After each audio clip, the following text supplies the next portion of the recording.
మేనేజ్మెంట్కి, సిబ్బందికి, అలాగే ప్రేక్షకులు అందరికీ కూడా నమస్కారం. ఈ రోజున పరిస్థితులు చూస్తూ ఉంటే ఎలా ఉన్నాయో అందరికీ తెలుసు. వైసీపీ ప్రభుత్వం 5 సంవత్సరాల పరిపాలనలో ఏ వర్గాన్ని కానీ ఎవరిని కూడా సంతోషపెట్టిన పరిస్థితులు లేవు. ఎందుకంటే వాళ్ళు పరిపాలనలో చేతగాని ముఖ్యమంత్రి జగన్మోహన్ రెడ్డి.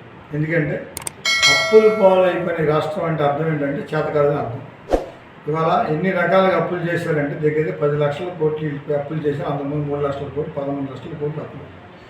ఇవాళ అప్పులు చేయగలిగాడంటే సంపద సృష్టించి ఆ సంపదని ప్రజలకు పంచితే రాష్ట్రం మంచి పరిపాలన అనేవాడు.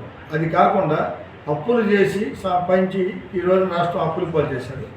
అదే కాకుండా ఎవరైనా కష్టాలు ఉన్నప్పుడు వచ్చి వాళ్ళు అడుగుతారు ముఖ్యమంత్రి గారు కనుక ఎంప్లాయీస్ కావచ్చు, లేకపోతే ఎన్జిఓస్ కావచ్చు, లేకపోతే అంగన్వాడీ టీచర్లు కావచ్చు, లేకపోతే అమరావతిలో ఉన్న తాడేపల్లిలో ఉన్న అటువంటి రైతులు కావచ్చు, ఎవరైనా అడిగినప్పుడు మీరు కూర్చోబెట్టి అయ్యా మీకు అడిగినవన్నీ కూడా మేము కొన్ని చేయలేకపోతున్నాం, కొన్ని చేయగలుగుతున్నాం, మా యొక్క రాజధాని కట్టుకోవడానికి మీరు భూములు ఇచ్చారు కానీ మేము కట్టలేకపోయాం అని చెప్పకపోగా వాళ్ళందరినీ కూడా 5 సంవత్సరాల పాటు కనీసం పిలిచి మాట్లాడాలి.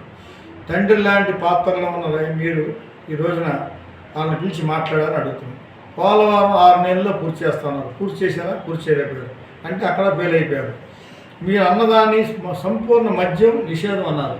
మద్యం నిషేధం చేయగలిగారా? మేము రాగానే అన్నీ చేసేస్తామన్నారు. జాబ్ క్యాలెండర్ అన్నారు. లేదు, సంవత్సరం సాక్షి క్యాలెండర్ మీరు రిలీజ్ చేశారు. ఇలా మీరు అనేక రకాలుగా మీరు ఫెయిల్ అయిపోయారు. ఏ మొహం పెట్టుకుని ఇవాళ జనాల్లోకి వెళ్ళి ఓటు అడుగుతారు మీరు అడుగుతారు.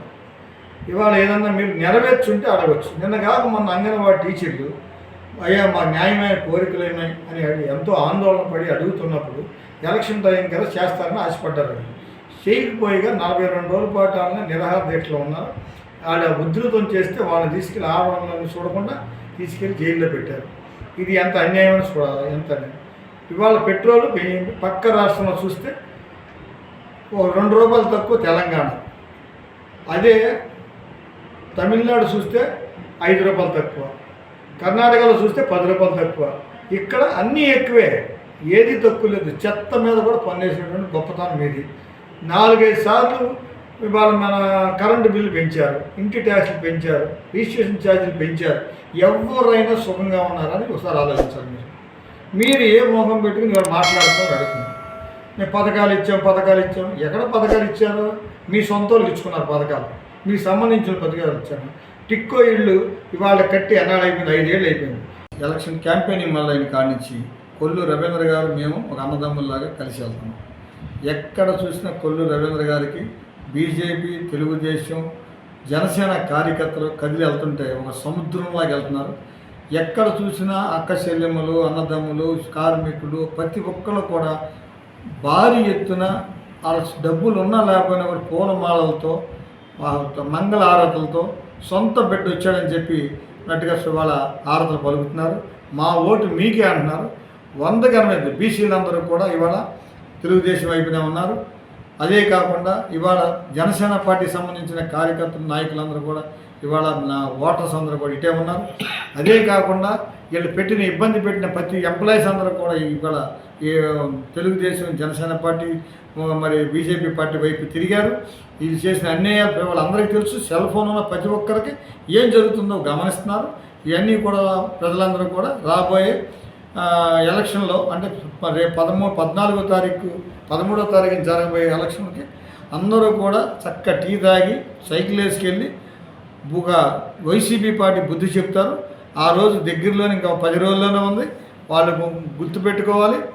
మరి తెలుగుదేశం, జనసేన పార్టీ ఉమ్మడి అభ్యర్థుల్ని భారీ లెవెల్లో, మచిలీపట్నంలో అయితే భారీ లెవెల్లో మన కొల్లు రవీంద్ర గారిని ప్రజలు గెలిపిస్తారు. అదే 30,000 మెజార్టీతో గెలిపిస్తారు. మన బాలశౌరి గారికి దగ్గర 2,10,000 ఓట్లతో ఆయన మెజార్టీ గెలుస్తాడు. మీరు రాసి పెట్టుకోండి. ఇదంతా కూడా నిజం. ఎందుకంటే అందరూ వ్యతిరేకంగా ఉన్నారు కనుక ఈ గొప్ప మెజార్టీ మరి జరుగుద్ది. మీ ప్రజలందరూ కూడా దయచేసి ఆ ఓటేసేటప్పుడు అందరూ ఆలోచించండి. ఈ ప్రభుత్వం ఏం చేసిందో మర్చిపోమాకండి, వీళ్ళు చేసిన అన్యాయాలు మర్చిపోమాకండి, వీళ్ళు చేసిన బూటపు మాటలు మర్చిపోమాకండి. వీళ్ళు ఏ మాటలు చెప్పి ఏది కూడా చేయలేదు. మనకి వాళ్ళ మందు తీసాడా తీయలేదు, దొంగ మందు అమ్మాడు, ఇవాళకి అమ్ముతున్నాడు. ఇది నిజమా కాదో మీరు అర్థం చేసుకోండి. రిజిస్ట్రేషన్ ఛార్జీలు పెంచాడు ఏదో అర్థం చేసుకోండి. ప్రజలు ఎవరైనా సుఖంగా ఉన్నారో మీరు ఆలోచించి ఇవాళ కొల్లు రవీంద్ర గారిని అఖండ విజయంతో తెలుగుదేశం పార్టీ అభ్యర్థి సైకిల్ గుర్తుకు ఓటేసి అందరూ పొద్దున్నే వేసి గెలిపించండి. ఆ రోజు సెలవులు పెట్టద్దు. అలాగే బాలశౌరి గారు గొప్ప నాయకుడు, మనకు పోర్టు తీసుకొచ్చాడు, మెడికల్ కాలేజీ తీసుకొచ్చాడు, అడిగిన ప్రతి ఒక్కరికి సాయం చేసే వ్యక్తిత్వం ఉన్నవాడు. ఇవాళ భోగరాజు పట్టాభి సీతారామయ్య గారి సారక భవనం కడతానికి వాళ్ళు ఎంతో కృషి చేస్తానికి అనుకో ఆయన పాటుపడ్డాడు.